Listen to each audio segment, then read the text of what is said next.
सदियों से ज्ञान एक अनमोल चीज थी जिसे गुप्त रखा जाता था और धीरे धीरे साझा किया जाता था।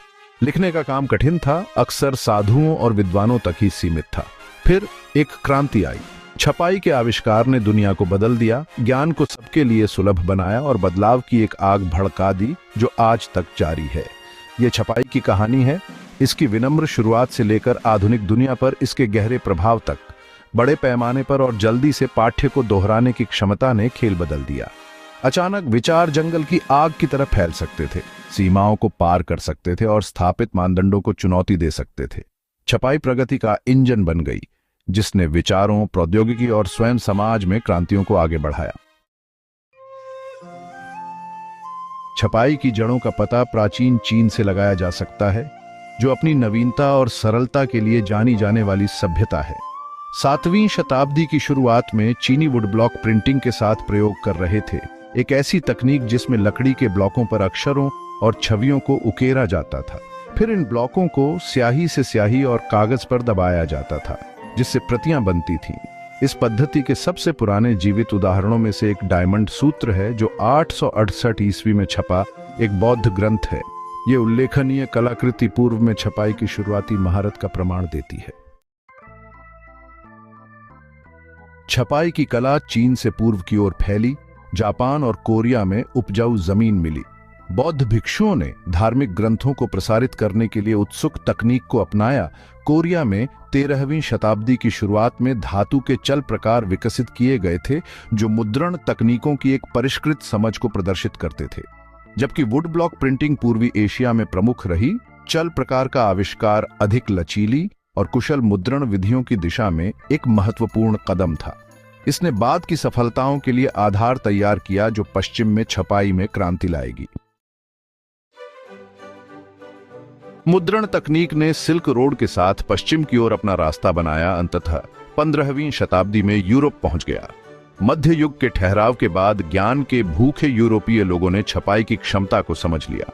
शुरुआती प्रिंटिंग प्रेस ने स्याही वाले प्रकार पर दबाव डालने और छवि को कागज पर स्थानांतरित करने के लिए वाइन मेकिंग के लिए उपयोग किए जाने वाले स्क्रू प्रेस तंत्र का उपयोग किया। यूरोप में छपाई का आगमन महान बौद्धिक उथल पुथल की अवधि के साथ हुआ, जिससे ज्ञान के उत्पादन और प्रसार के तरीके में गहरा परिवर्तन आया।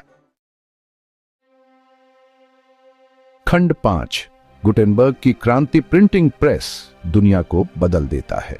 जोहान्स गुटेनबर्ग नाम मुद्रण क्रांति का पर्याय है। एक जर्मन सुनार और आविष्कारक, गुटेनबर्ग की प्रतिभा मौजूदा तकनीकों और नवाचारों को वास्तव में क्रांतिकारी मुद्रण प्रणाली में संश्लेषित करने की उनकी क्षमता में निहित थी। 15वीं शताब्दी के मध्य में विकसित उनके प्रिंटिंग प्रेस में चल प्रकार, एक तेल आधारित स्याही और एक संशोधित स्क्रू प्रेस शामिल था। इन तत्वों ने मिलकर एक ऐसी मुद्रण प्रक्रिया बनाई जो कुशल और स्केलेबल दोनों थी। लगभग 1455 में पूरी हुई गुटेनबर्ग बाइबल उनके प्रेस का उपयोग करके छपे पहले प्रमुख कार्यों में से एक थी और उनके आविष्कार की परिवर्तनकारी शक्ति का प्रमाण है। खंड 6, मुद्रण क्रांति, जनता के लिए ज्ञान। गुटेनबर्ग के प्रिंटिंग प्रेस ने पूरे यूरोप में मुद्रित सामग्री की एक धार उंडेल दी। किताबें, जो कभी दुर्लभ और महंगी हुआ करती थीं, अधिक किफायती और सुलभ हो गईं। मुद्रण क्रांति ने ज्ञान का लोकतंत्रीकरण किया, जिससे जीवन के सभी क्षेत्रों के लोगों को उन विचारों और सूचनाओं से जुड़ने की अनुमति मिली जो पहले अभिजात वर्ग के संरक्षण थे।